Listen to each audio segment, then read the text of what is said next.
షేక్ హసీనా బంగ్లాదేశ్ ప్రధాని 23 ఏళ్ల పాలన. Bangladesh father of the nation Sheikh Mujibur Rahman కూతురు. దేశాన్ని పాలించే శక్తి, అధికారం, ప్రభుత్వం తన చేతుల్లో ఉన్నా కూడా నిరుద్యోగ యువత ముందు ప్రాణాలను కాపాడుకోవడానికి ప్రధాని పదవికి రాజీనామా చేసి దేశం విడిచి పారిపోయింది. ప్రజాస్వామ్యం ముందు ఎవ్వరైనా తలదించాల్సిందే అని నిరూపించిన ఘటన. యువత తలుచుకుంటే దేశాన్నే కాదు ఈ ప్రపంచాన్నే శాసించే శక్తి యువతలో ఉందని నిరూపించారు బంగ్లాదేశ్ వాసులు. అసలు బంగ్లాదేశ్లో యువత అల్లర్లకు, నిరసనలకు కారణాలు ఏంటి? దేశ ప్రధానిపై ఇంతటి వ్యతిరేకం ఎందుకొచ్చింది? ఈ అల్లర్లు ఎలా స్టార్ట్ అయ్యాయి అనే విషయాలు ఇన్ డీటెయిల్గా తెలుసుకుందాం. అది ఆగస్టు 5, 2024.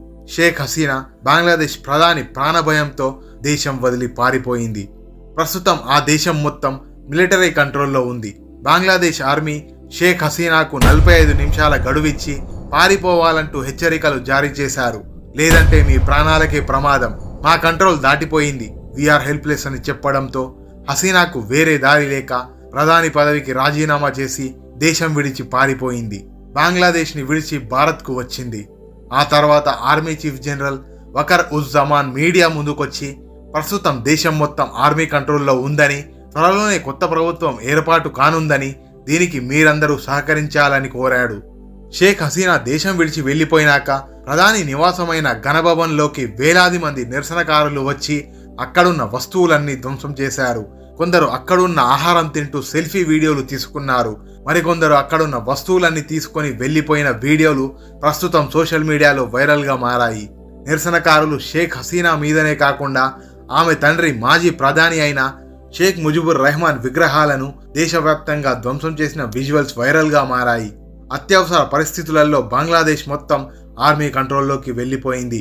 అవామీ పార్టీకి సంబంధించిన ఆఫీసులన్నీ తగలబెడుతున్నారు.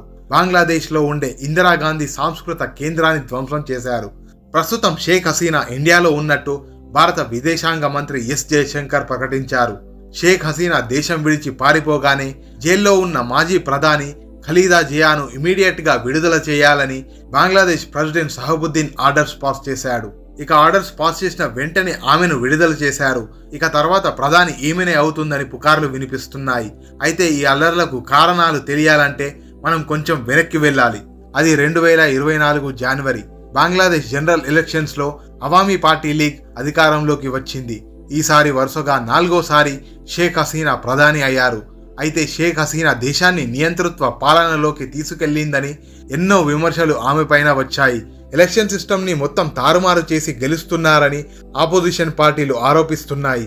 ఇదే కారణంతో ఆపోజిషన్ పార్టీ అయిన BNP Bangladesh national party elections ని బాయ్కాట్ చేసింది. ఈ పార్టీ ఎలక్షన్స్ లో పోటీ చేయలేదు. దీంతో అవామీ లీగ్ పార్టీ ఎలక్షన్స్ లో పోటీ ఉండాలని సొంత పార్టీ వ్యక్తులనే డమ్మీగా అపోజిషన్ లో పోటీ చేయించి ఎలక్షన్స్ నిర్వహించారు.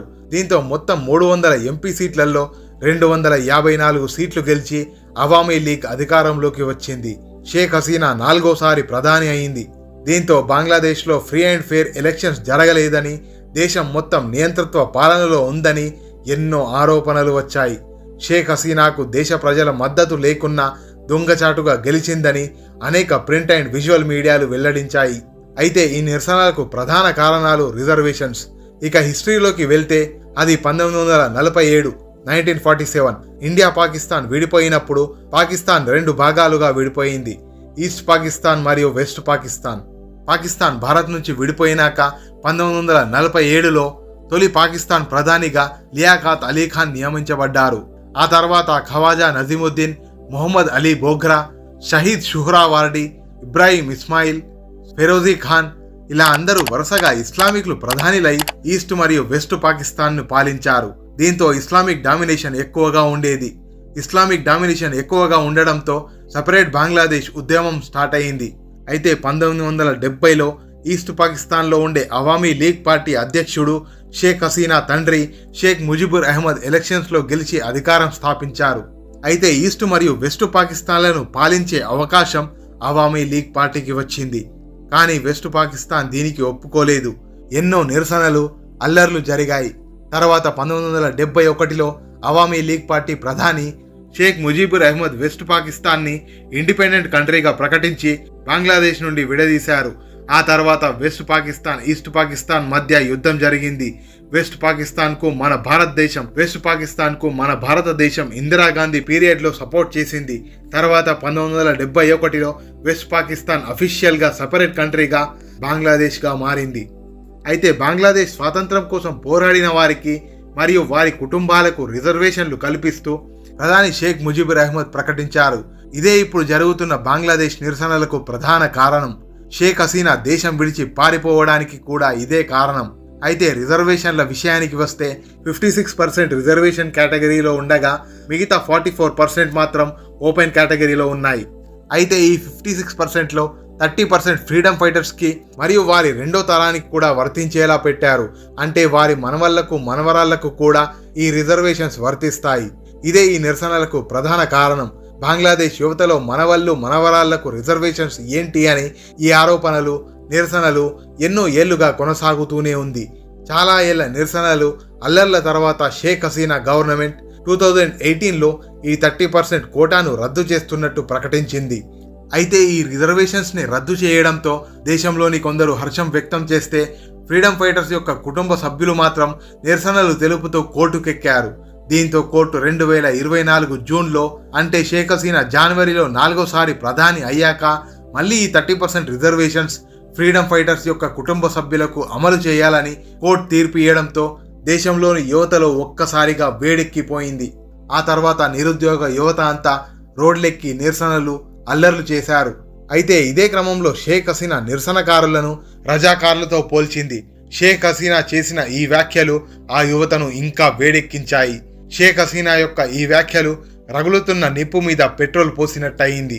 అయితే ఈ రజాకార్లు అనే పదం అప్పట్లో వెస్ట్ పాకిస్తాన్కి సపోర్ట్ చేసే ఈస్ట్ పాకిస్తానీలను రజాకార్లు అని అనేవారు.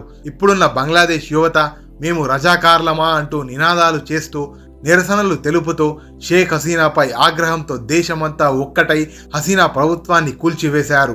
ఎన్ని ప్రయత్నాలు చేసినా షేక్ హసీనా ప్రభుత్వం మాత్రం ఈ నిరసనలను ఆపలేకపోయింది.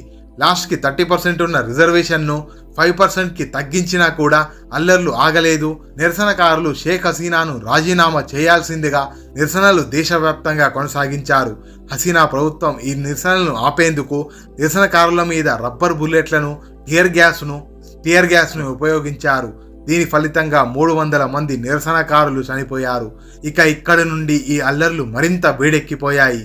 హసీనా ప్రభుత్వం కర్ఫ్యూ విధించినా దేశవ్యాప్తంగా ఇంటర్నెట్ కనెక్షన్ని కట్ చేసినా కూడా ఫలితం లేదు. ఆగస్టు 5వ తేదీన ఢాకాలో ఉన్న హసీనా ఇంటికి లక్షలాది మంది దాడికి బయలుదేరారు.